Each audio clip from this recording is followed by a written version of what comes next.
Good morning, guys. You guys ready for an update? Shop's coming along great.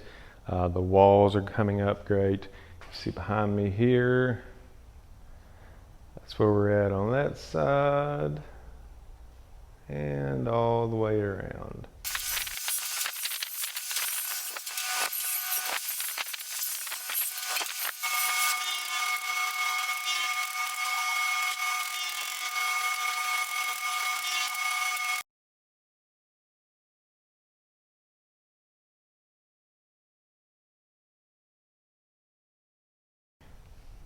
So we have about half of the walls up. Kind of stopped here.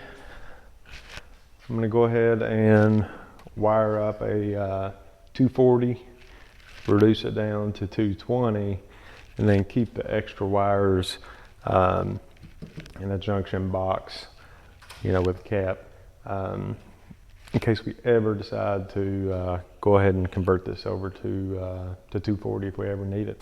The wires will be ran and in the wall, and all we have to do is pull it.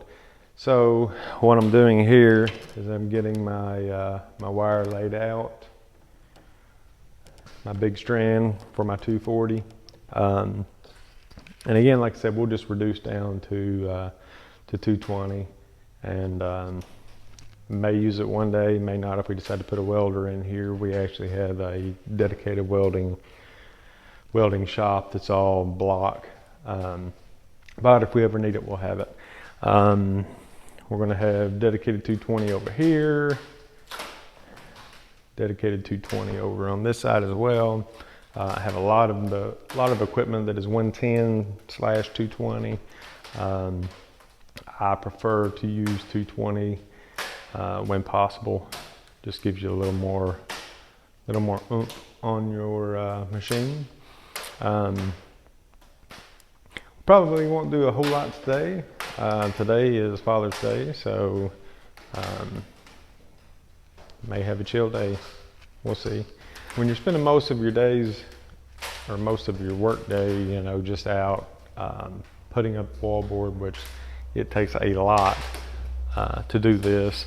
Again, because we're using the reclaimed material, every single board has to be edged, then of course cut to size and installed.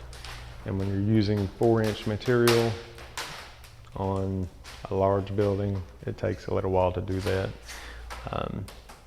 But it's going along great. It's going to be a beautiful day today, so happy Father's Day to all the dads out there, and stay tuned for more. More's coming.